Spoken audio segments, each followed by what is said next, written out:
নমস্কাৰ ছাত্ৰ ছাত্ৰীসকল। আজিৰ মোৰ ভিডিঅ'টোত আছে সপ্তম শ্ৰেণীৰ ইংৰাজী পাঠ্যপুথিখনৰ লেচন নম্বৰ 8ৰ ওমেন ইন স্পেচ পাঠটিৰ 4 নম্বৰ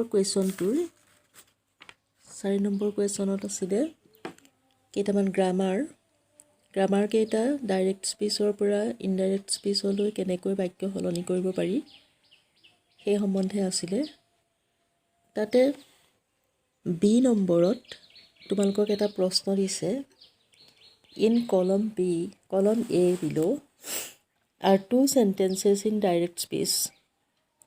এই কলমত দুটা ডাইৰেক্ট স্পীচৰ বাক্য আছে। In column B there are the matching sentences in indirect speech. আৰু সেই বাক্যকেইটাকে কলম বিত ইনডাইৰেক্ট স্পীচলৈ সলনি কৰি দেখুৱাইছে। Are the sentences in column B correct? এতিয়া এই বি কলমত থকা বাক্যকেইটা শুদ্ধ হৈছে নাই? If not, rewrite them correctly in column C.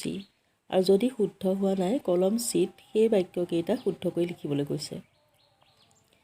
এতিয়া আমি চাওঁ আহা, কলম এত দিছিলে ময়ূৰী said to মানস।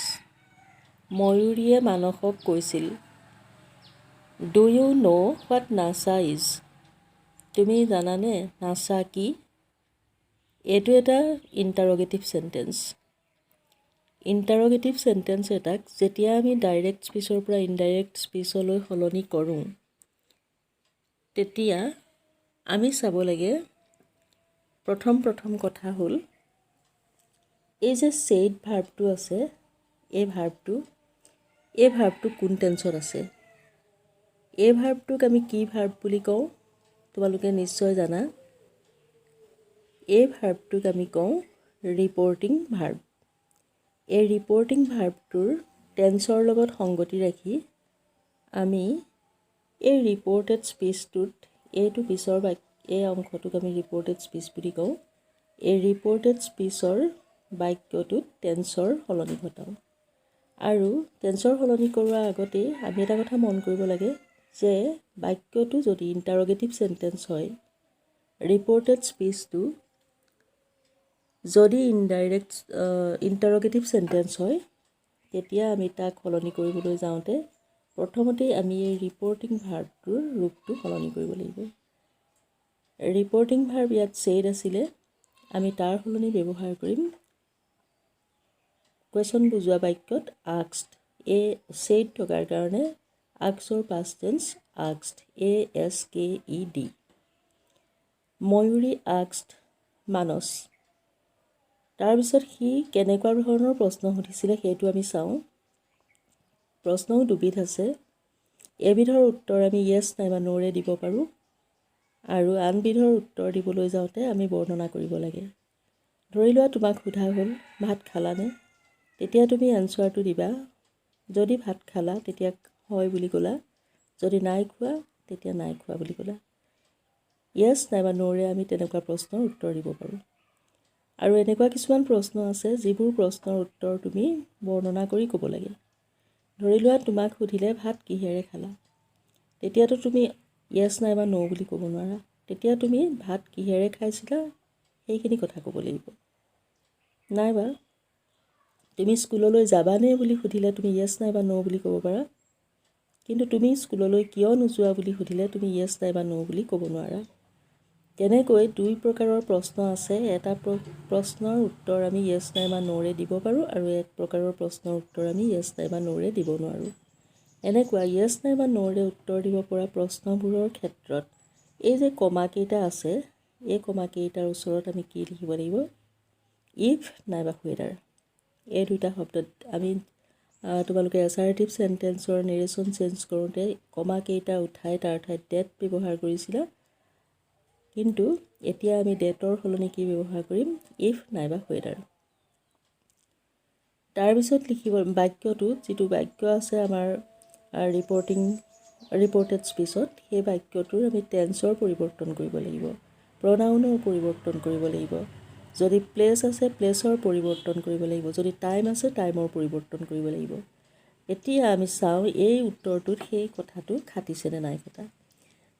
ইয়াতো ময়ূৰী said to মানস বুলি ক'লে যিহেতু এইটো প্ৰশ্নবোধক বাক্য আছিলে এইটো কুৱেশ্যন আছিলে কুৱেশ্যন মাৰ্ক থকা বাক্য আছিলে গতিকে আমি ইয়াত said লিখিব নোৱাৰোঁ গতিকে বাক্যটো ভুল বুলি প্ৰথমতেই আমি দেখিলোৱেই কাৰণ আমি লিখিব লাগিছিলে ময়ূৰী asked ইয়াত লিখা হ'ল ময়ূৰী said তাৰপিছতে ইয়াত আমি কৈছোঁ যে এই কমাকেইটাৰ ঠাইত আমি if নাইবা whetherহে ব্যৱহাৰ কৰিম that কনজাংচন নহয় গতিকে বাক্যটো সম্পূৰ্ণ ভুল হৈ আছে বুলি আমি ধৰিব পাৰিলোঁ এতিয়া আমি শুদ্ধ বাক্যটো কি বুলি লিখিম শুদ্ধ বাক্যটো আমি লিখিম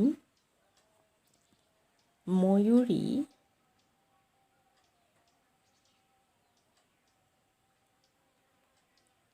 said ৰ ঠাইত লিখিম কি asked মানস ময়ূৰীয়ে মানসক সুধিলে if মানস এটা ল'ৰা আছিলে গতিকে আমি ইউৰ ঠাইত কি লিখিম if he তাৰপিছতে আমি নোৰ শব্দটোৰ টেন্সটো সলনি কৰি দিওঁ নোৰ ঠাইত আমি কি লিখিম নোৰ past tense knew if he knew what NASA is your past tense was শেষত এটা ফুল ষ্টপ এতিয়া এই প্ৰশ্নটোৰ উত্তৰ কেনেকুৱা হ'ল ময়ূৰী asked মানস if he knew what NASA was correct এনচাৰটো তেতিয়াহ'লে আমি কি পালোঁ ময়ূৰী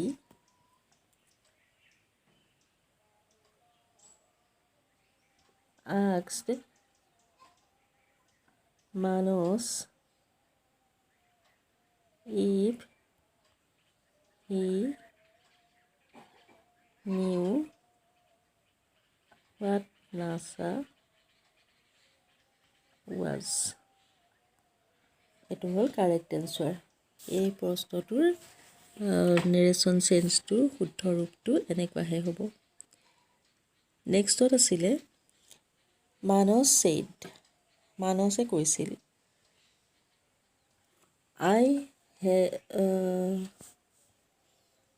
our country would always remember her our country would always remember her এইটো এটা assertive sentenceৰ narration চেঞ্জ কৰোঁতে আমাৰ এই ভাৰ্বটো চাই লৈ আমি নেৰেশ্যনটো চেঞ্জ কৰিব পাৰিম said আছিলে saidক আমি যেহেতু ই past tenseত আছে গতিকে বাক্যটো আমি assertive sentenceৰ narration চেঞ্জৰ নিয়ম মতে বাক্যটো past tenseৰ লৈ যাব লাগিব past tense কোনটো past tenseলৈ নিম আমি চাই ল'ম এটো আকৌ আছিলে ফিউচাৰ ফৰ্ম এই ফৰ্মটো past ফৰ্মটো দিব লাগিব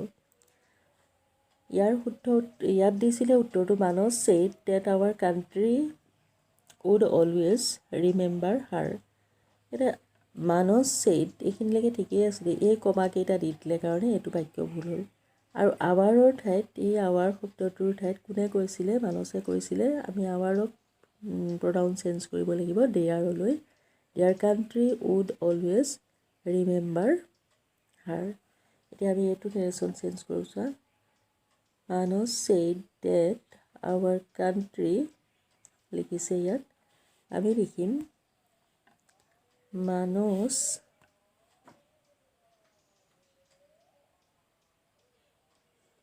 said that their country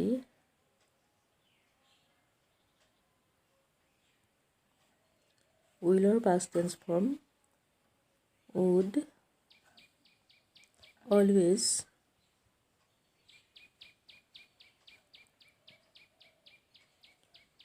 remember